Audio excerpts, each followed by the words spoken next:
Hello, DJ Spar and Kaki King. This is Curtis Stewart coming from American Composers Orchestra, and I'm so excited to be meeting you both digitally, at least for the first time. So I guess we can just jump right into it. I'm so excited about your performance on March 16th. How did you two connect? Is there a story there, or how did this collaboration come about? When they when the ACO reached out about this project, as far as I can recall, there was figuring out who to collaborate with and who to work with. And DJ is just as much of an amazing creative guitarist as he is an orchestrator. So that was an easy call for me, or I think as for the group to make. And I think one of our first conversations, DJ had so much more to do about crazy guitar stuff than it did anything else.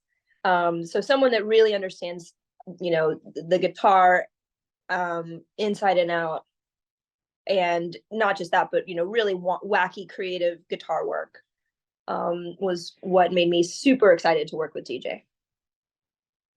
Yeah, and from my point of view, it was your predecessor Derek Ramel that asked me if I would be interested, and I was, of course, super interested. And then um, I think that he thought maybe that because I have some experience as a composer for orchestra, but right, and I play guitar, that's how it all matched up. And I think that they must have sent my name to Kaki, and they all said yes. So um, we'll get more into probably how we got things together with the different tunings and all of her cool techniques later. But that's my impression, is that Derek saw the connections. Yes, AC, yeah, magic, making the magic man, Derek, making it happen. Actually, I'd love to.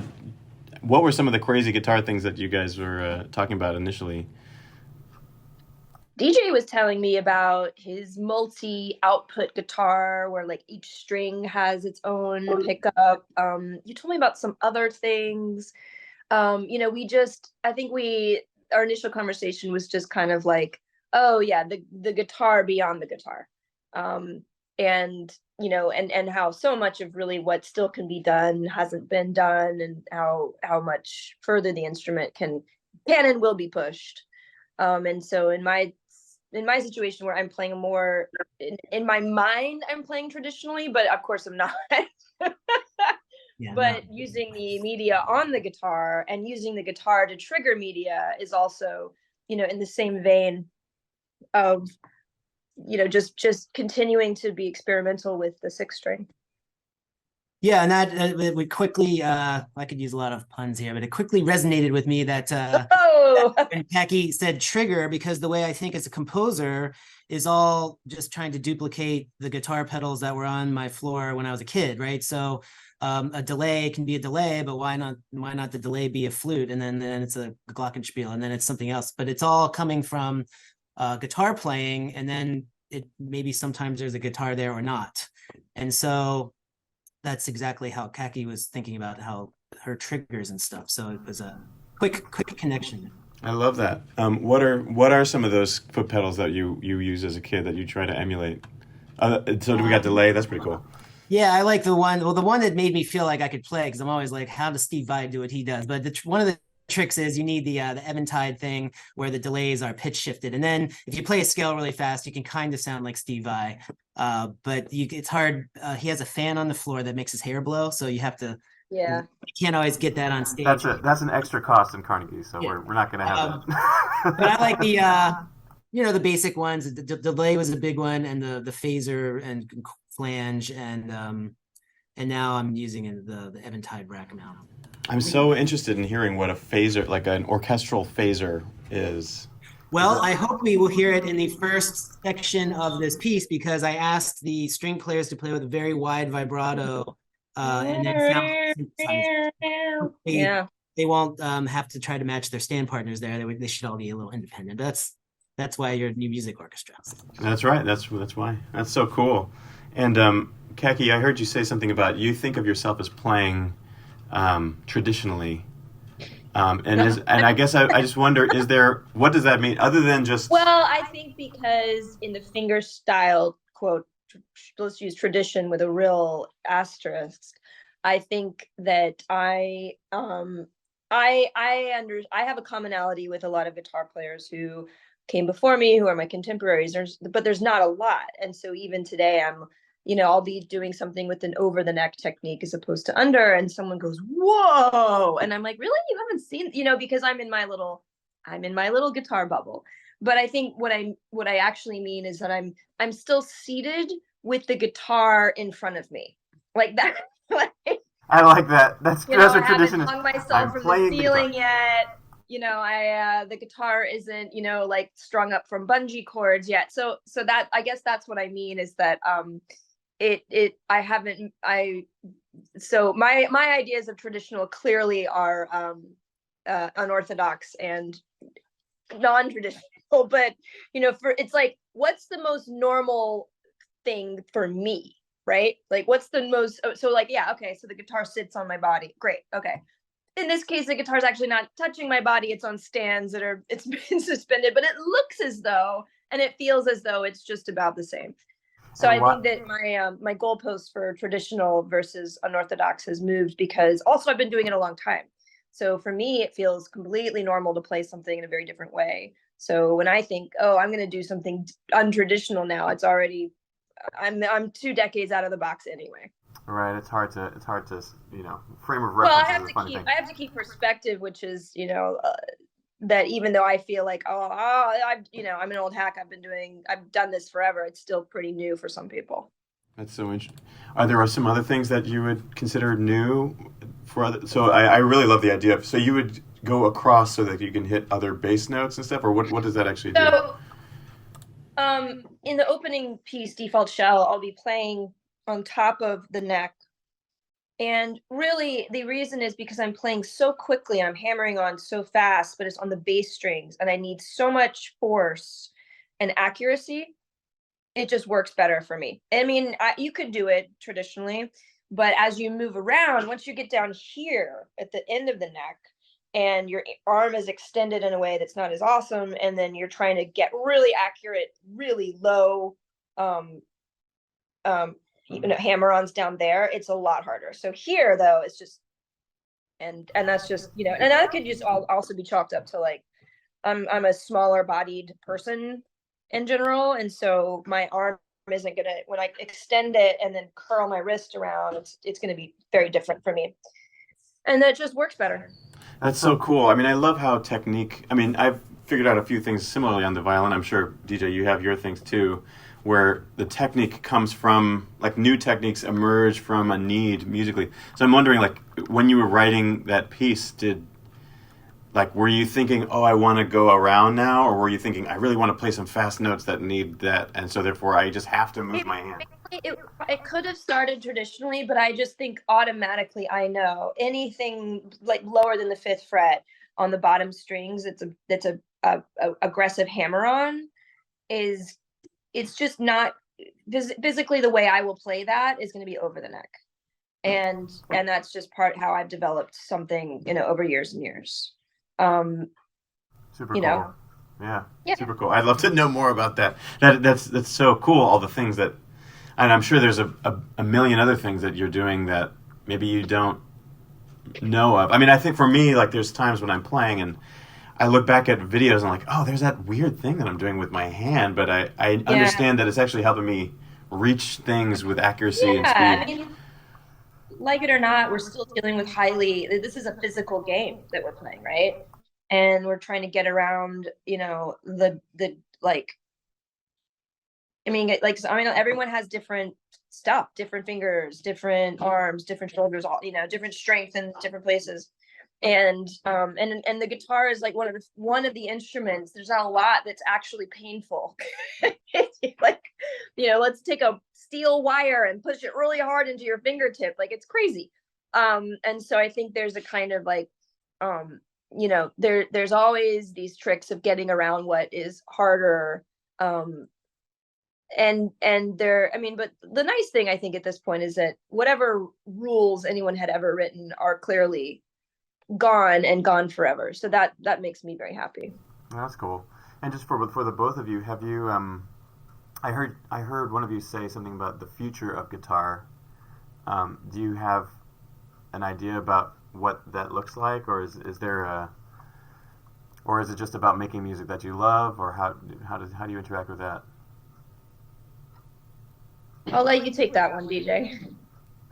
Well, I have a joke, and the joke is I play these electric guitar concertos, and then they fell out of favor in the pop music, and then what comes in is a hip hop guest artist. And so the guitars, all the people that go to guitar concerts now grew up with the Led Zeppelin and the Beatles, so they are okay with the guitar in the orchestra. But the more serious answer is for what I do, and this collaboration is an exact right in the dream list of things to do, is that outside of film scores, there are these electronic instruments like guitar really haven't, there's still a lot of potential for mixing them with classical instruments. So, you know, you hear it when you watch Spider-Man, but you don't always hear it next to Haydn or Mozart or Beethoven. So there's a lot of unlimited possibilities. And what's really cool is the orchestras have gotten really good at knowing how to amplify everything and making it blend.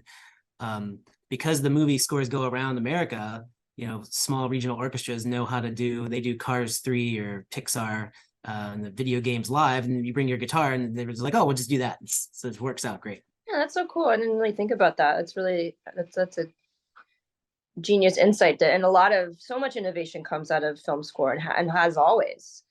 And, you know, getting the wacky sound that you need perfectly or yeah, I mean, that's cool. I love that connection because I love film scores and trying to do more of that in the second half of my career.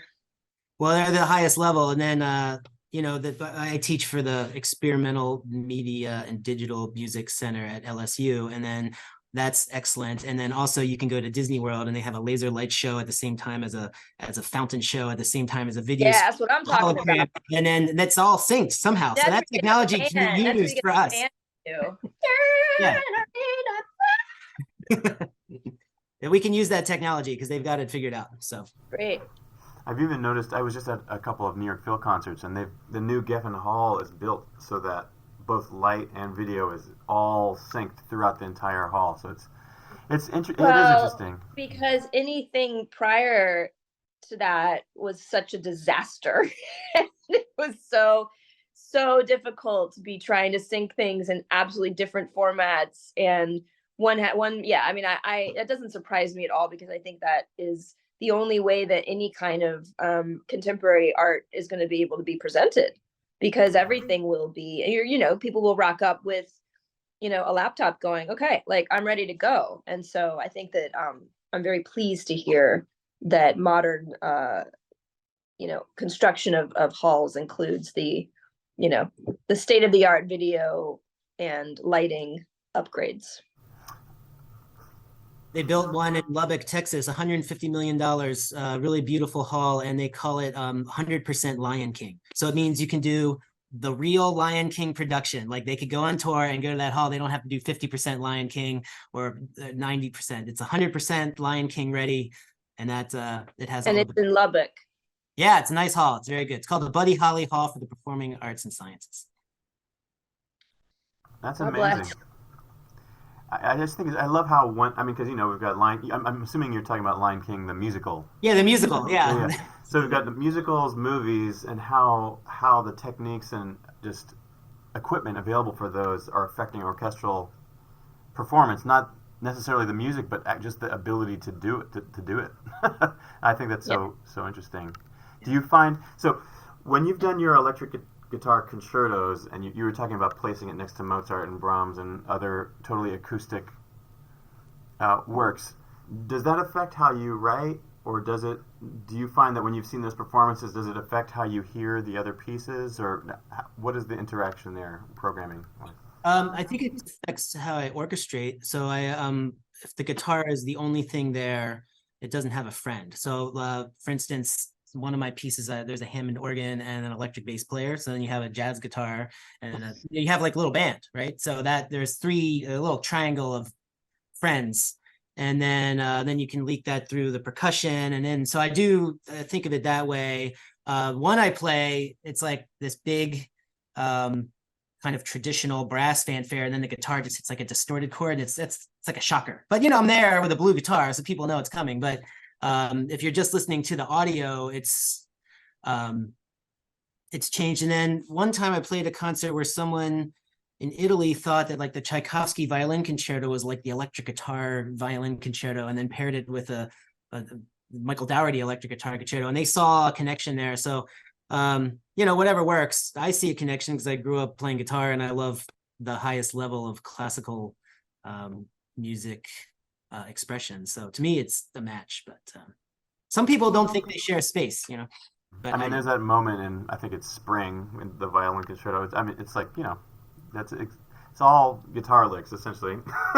Well, and that composer knew to keep a steady beat, so that's good That's too. right. That's right. So just to get to the concept of this work, Modern Yesterdays, I was reading up on the original recording that you made, Kaki, and when I first read Modern Yesterdays, I thought it meant, it's like,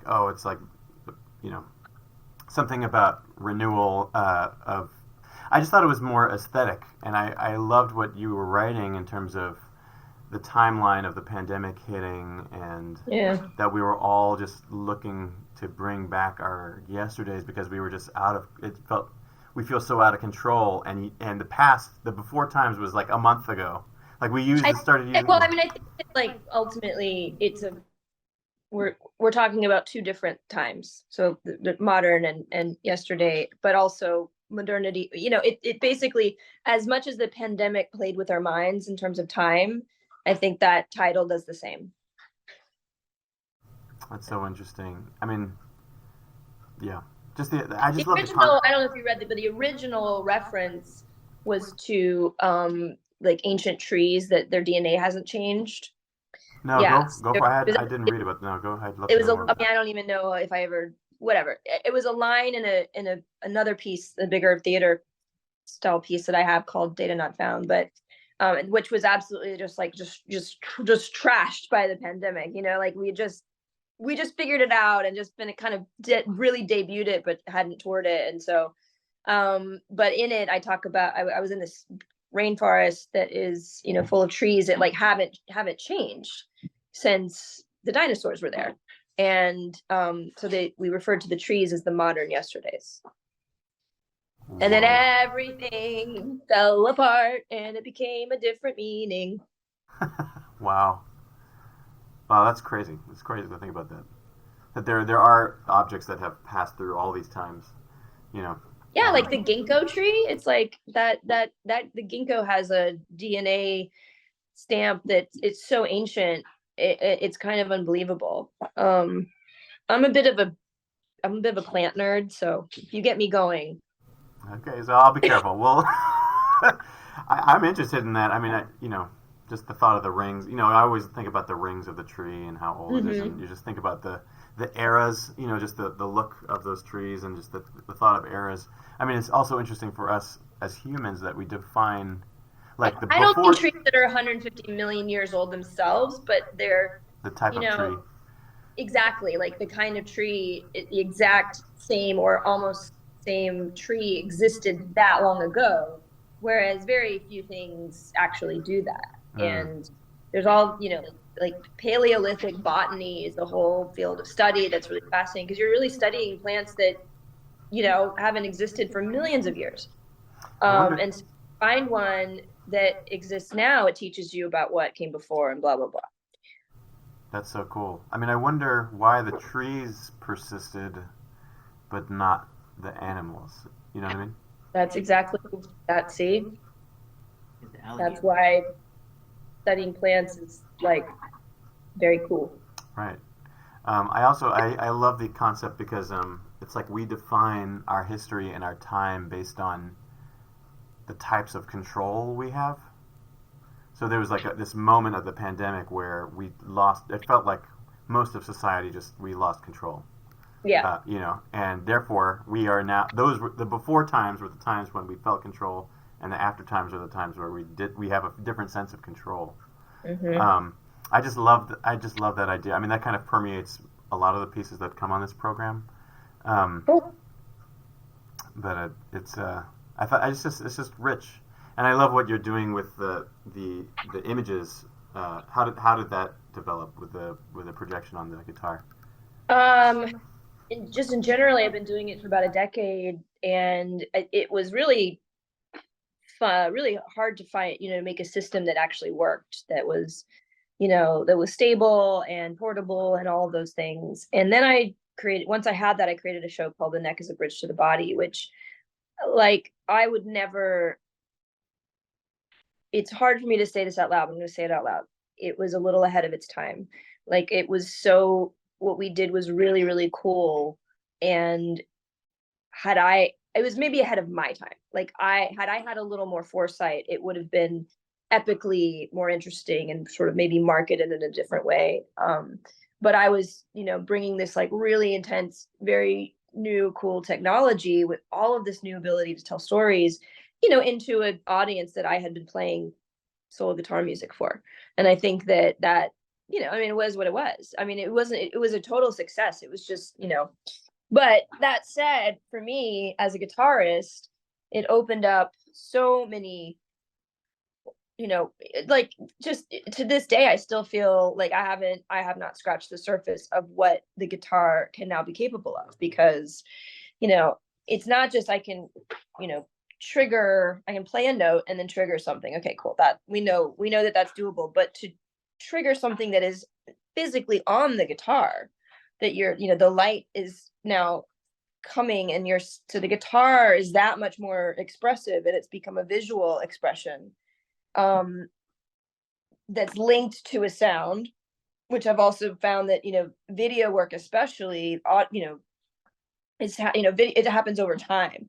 So I've changed a lot of the way I do effects and other sounds by almost exclusively using expression pedals, because if I play a note and a video then runs, it's really not very effective, except if the sound changes and morphs and even increases, which the guitars, it doesn't do that.